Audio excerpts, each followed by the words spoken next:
ఎందుకంటే అర్థాను మీకు మలబద్ధక సమస్య ఉందా? అదే అండి కాన్‌స్టిపేషన్ ప్రాబ్లమ్. ఈ సమస్యకి చక్కటి పరిష్కారం ఉంది. నేను చెప్పినట్టు మీరు చేయండి. ష్యూర్‌గా మీరు ఈ ప్రాబ్లమ్ నుంచి బయటపడతారని చెప్పేసి అంటున్నారు. Anyway yoga physician, naturopathy doctor Usha Gupta garu. So, madam ద్వారానే ఈ విషయాలన్నీ తెలుసుకున్నాను. నమస్తే.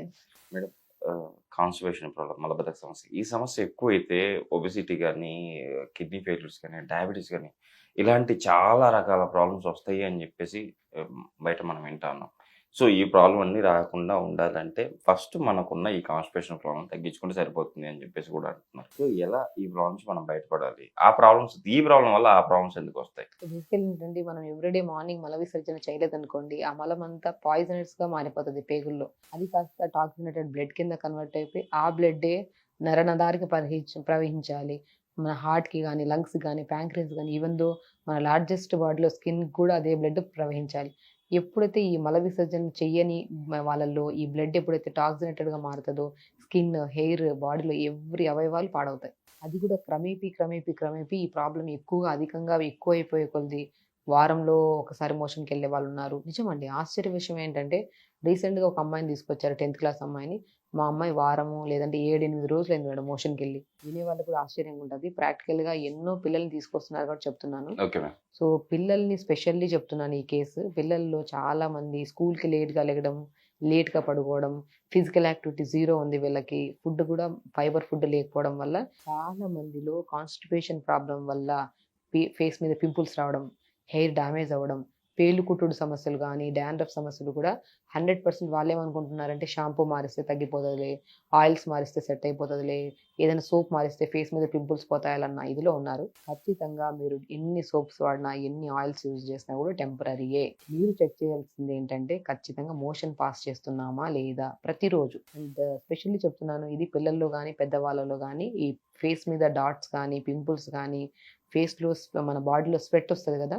చెమట స్మెల్ గూడా అధికంగా ఎక్కువుండే వాళ్ళు గానీ, డాండ్రఫ్ సమస్యలు గానీ ఉండే వాళ్ళలో ఖచ్చితంగా వాళ్ళు చెక్ చేసుకోండి. ఎవ్రీడే మోషన్ అనేది 1, 2 మినిట్స్‌లో మొత్తం ఫ్లష్ చేస్తున్నామా లేదా? చాలామంది మొబైల్స్ తీసుకెళ్ళిపోవడం, మోషన్‌లో కూర్చోవడం, మనం వాష్‌రూమ్‌లో కూర్చోవడం, మనం పేపర్ తీసుకెళ్ళడం, వాష్‌రూమ్‌లో కూర్చొని చదవడం. పెద్దవాళ్ళలో, పిల్లల్లో చాలా మందిలో అధికంగా అయిపోయింది ఈ దీనివల్ల వాళ్ళు బ్రెయిన్ అనేది యాక్టివ్‌గా ఉండాలి. మనం మోషన్‌కెళ్ళినప్పుడు మొత్తం నీట్‌గా ఫ్లష్ చేసేసి ఒక 2, 3 మినిట్స్ తర్వాత బయటకొచ్చేసాలి. ఎక్కడండి? అసలు లేచిన వెంటనే బెడ్ నుంచి లేచిన వెంటనే వెళ్ళిపోతారు మొబైల్ తీసుకొని. గంట సేపు మొబైల్ చెక్ చేసుకొని బయటకొచ్చేటప్పుడు ఒక హాఫ్ అన్ అవర్. అప్పుడు హరీ బరీగా తినని ఏదో బ్రెడ్‌లు తినేస్తారు. ఆఫీస్‌లకెళ్ళిపోతారు. పిల్లలకి అదే పెట్టి స్కూల్‌కి పంపించేస్తున్నారు. ఫైబర్ కంటెంట్ తగ్గిపోయింది. లైఫ్ స్టైల్ మారిపోయింది. దానివల్ల ఈ కాన్‌స్టిపేషన్ అనేది ఈ మధ్య కాలంలో కాన్‌స్టిపేషన్‌ని ట్రీట్ చేసే డాక్టర్లు అధికంగా అయిపోయారు. Okay ma'am. అప్పుడు ఎక్కడో రేర్‌గా ఉండేవాళ్ళు. ఈ మధ్య ఎక్కువైపోయారు. సో, ఎవ్రీడే మోషన్‌కెళ్ళాలంటే ప్రతిరోజు మనం తొందరగా పడుకోవాలి. And okay. కాన్‌స్టిపేషన్ ప్రాబ్లమ్ ఉండేవాళ్ళు ఖచ్చితంగా నైట్ పడుకోవడానికి ఒక 1 అవర్ ముందు ఒక 250 ఎంఎల్ వాటర్ తీసుకొని 2, 3 బీట్రూట్ ముక్కల్ని వేసుకోవాలి. బీట్రూట్ డైజెషన్‌ని బాగా ఇంప్రూవ్ చేస్తది. అండ్ బీట్రూట్ వల్ల పేగుల్లో ఉన్న చెత్తా చెదారం అంతా ఈవెన్ పైల్స్ కానీ, ఫిస్టులా గానీ, ఫిషెస్ గానీ ఇలాంటి ఏ సమస్య ఉండేవాళ్ళు కూడా మనం 250 ఎంఎల్ వాటర్‌లో 2, 3 బీట్రూట్ ముక్కలు, పుదీనాకులు, పదాకులు, చిన్న అల్లం ముక్కేసి మరిగిచ్చుకొని ఫిల్టర్ చేసుకొని తాగండి. నెక్స్ట్ డే మార్నింగ్ మీరు ఆపినా కూడా ఆగదు మోషన్. నీట్‌గా ఫ్లష్ చేసేస్తాం. Okay ma'am. సో, చాలా వీడియోస్‌లో మనం ప్రిపరేషన్ కూడా చూపాము. యెస్. బనానాస్ కూడా డే టైమ్‌లో 1 లేదా 2 బనానాస్ తినడము, సాయంత్రం పూట బీట్రూట్ విత్ పుదీనా, జింజర్ ఏసుకొని టీ చేసుకొని తాగడం. అండ్ ఫైబర్ ఫుడ్ ఎక్కువ. ఓట్స్ గానీ, మనము రాగి జొన్నలు గానీ, జొన్న అటుకులు గానీ ఇవి దొరుకుతాయి. మనం చిరుధాన్యాలు కూడా అటుకుల్లాగా దొరుకుతున్నాయి ఈ మధ్య. వీటిని పోహాలా గానీ, ఉప్మాలాగా గానీ చేసుకొని తినడము. చపాతీలు కొన్ని రోజులు బంద్ చేయాలి వీళ్ళు. ఫైబర్ ఫుడ్‌లో మనం బ్రౌన్ రైస్ గానీ, బ్లాక్ రైస్ గాను కాన్‌స్టిపేషన్ వాళ్ళకి చాలా మందికి ప్రిఫర్ చేస్తాము. బ్లాక్ రైస్ కూడా చాలా మంచిది ఫైబర్. అండ్ పేగుల్లో ఉన్న వాల్స్ మొత్తం క్లీన్ చేయడానికి కూడా చాలా యూజ్ అవుతుంది. ఇలా చేసుకుంటూ నీళ్ళు కూడా ఖచ్చితంగా ఒక 4-5 లీటర్స్ వరకు వాటర్ తాగాలండి. సో, ప్రతిరోజు మార్నింగ్ లేచిన వెంటనే 1 అవర్ యోగా చేసుకుంటూ అండ్ నేను చెప్పిన డైట్ ఫాలో అవుతూ ఖచ్చితంగా పడుకునే 1 అవర్ ముందు బీట్రూట్, చిన్న అల్లం, పుదీనా ఏసుకొని మన టీ లాగా చేసుకొని తాగండి. ఇంకా వాళ్ళలో అధికంగా సమస్య ఉంది. మా అబ్బాయి 1 వీక్ నుంచి ఎళ్ళట్లేదు, 10 డేస్ నుంచి మోషన్‌కెళ్ళట్లేదు అనుకున్న వాళ్ళు మాత్రం ఖచ్చితంగా పొద్దున్న లేచిన వెంటనే నార్మల్ గోరువెచ్చని వాటర్ తాగిన తర్వాత ఒక పావు బీట్రూట్ తీసుకోండి. పుదీనా, చిన్న అల్లం వేసి ఒక గ్లాస్ నీళ్ళేసి మిక్సీ పట్టేసి గుజ్జంతా పిండేసి జ్యూస్ తాగండి. 100% ఈ జ్యూస్ తాగడం స్టార్ట్ చేసిన తర్వాత వాళ్ళలో ఖచ్చితంగా కాన్‌స్టిపేషన్ ప్రాబ్లమ్ పోతది.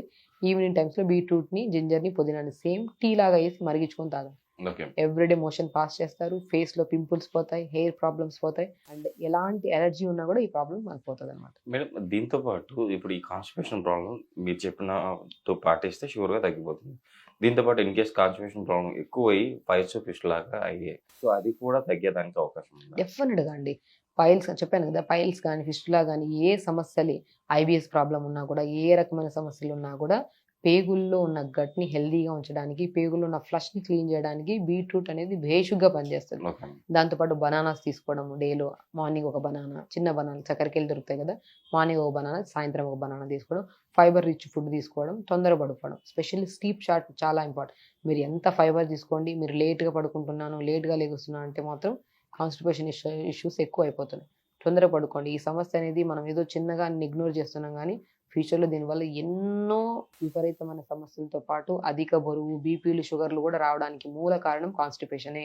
ఓకే. కాన్‌స్టిపేషన్ ప్రాబ్లమ్‌ని అశ్రద్ధ చేయకండి.